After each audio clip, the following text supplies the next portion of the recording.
Hello everybody, and thank you for sharing your time with me. I'm sending this message through various different channels to reach my dear Russian friends and the Russian soldiers serving in Ukraine.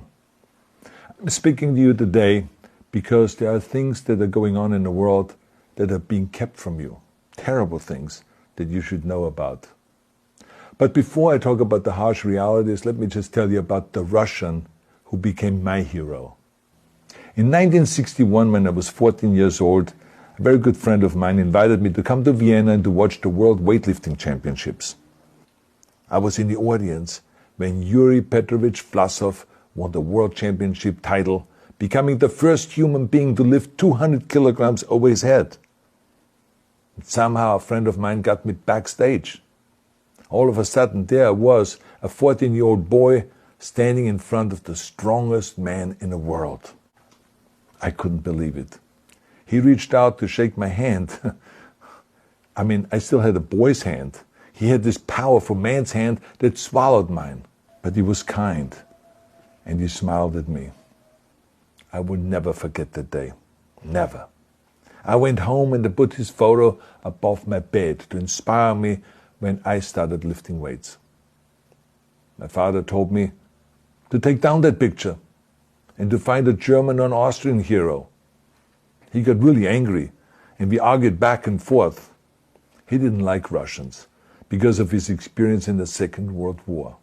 You see, he was injured at Leningrad, where the Nazi army that he was part of did vicious harm to the great city and to its brave people.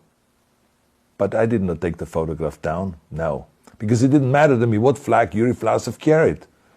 My connections to Russia didn't stop there, by the way. Oh, it actually deepened when I traveled there with bodybuilding and for my movies and met all my Russian fans. And on one of those trips, I remember, I met Yuri Vlasov once again. It was in Moscow during the filming of Red Heat, which was the first American movie allowed to film in Red Square. Now, he and I spent the whole day together. He was so thoughtful, so kind, and so smart, and, of course, very giving. He gave me this beautiful blue coffee cup. And ever since then, I've been drinking my coffee out of every morning. Now, the reason why I'm telling you all of those things is that ever since I was 14 years old, I've had nothing but affections and respect for the people of Russia. The strength and the heart of the Russian people have always inspired me. And that is why I hope that you will let me tell you the truth about the war in Ukraine and what is happening there. No one likes to hear something critical of the government, I understand that. But as a longtime friend of the Russian people, I hope that you will hear what I have to say. And may I remind you that I speak with the same heartfelt concern as I spoke to the American people when there was an attempted insurrection on January 6th last year, when a wild crowd was storming the US Capitol, trying to overthrow our government. You see, there are moments like this that are so wrong, and then we have to speak up. And this is exactly the same with your government. I know that your government has told you that this is a war to denazify Ukraine. Denazify Ukraine? This is not true. Ukraine is a country with a Jewish president, I might add, whose father's 3 brothers were all murdered by the Nazis. You see, Ukraine did not start this war. Neither did nationalists or Nazis. Those in power in the Kremlin started this war. This is not the Russian people's war. No.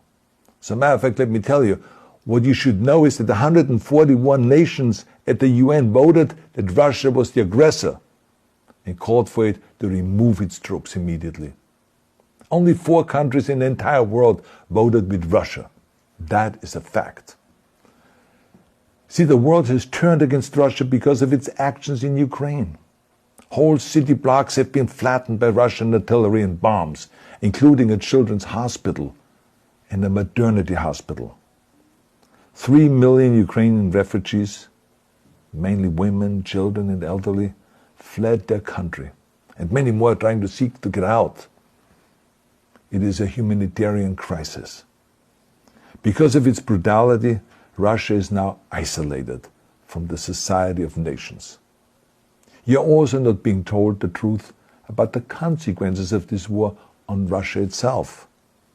I regret to tell you that thousands of Russian soldiers that have been killed.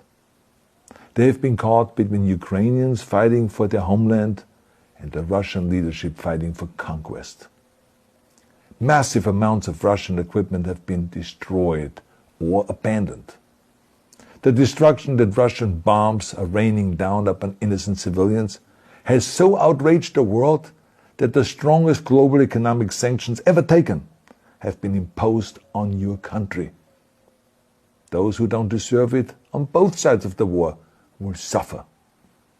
The Russian government has lied not only to the citizens, but to its soldiers. Some of the soldiers were told they were going to fight Nazis. Some were told that the Ukrainian people would greet them like heroes, and some were told that they were simply going on exercise.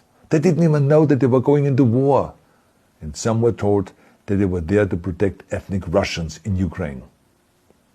None of this is true. The fact is that Russian soldiers have faced fierce resistance from the Ukrainians who want to protect their families and their country.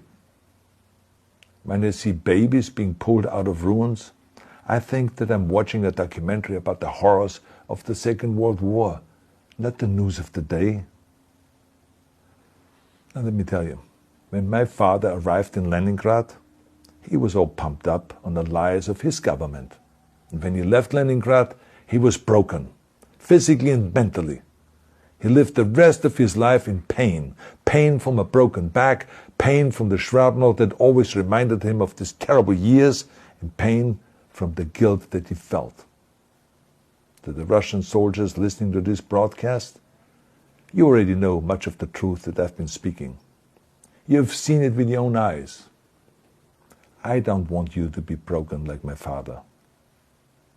This is not the war to defend Russia that your grandfathers or your great-grandfathers fought. This is an illegal war.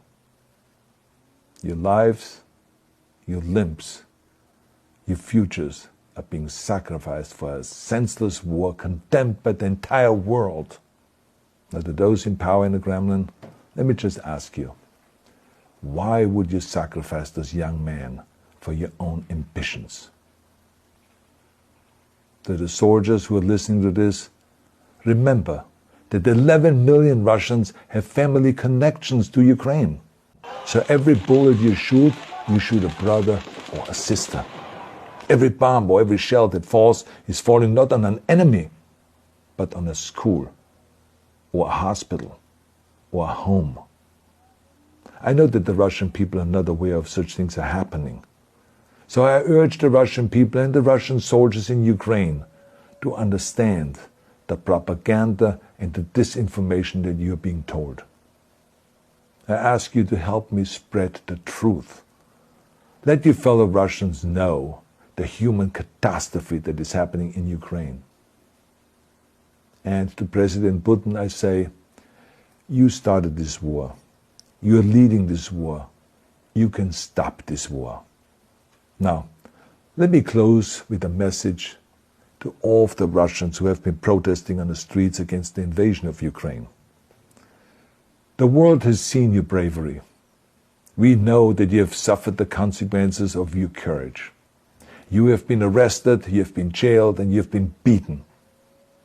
You are my new heroes.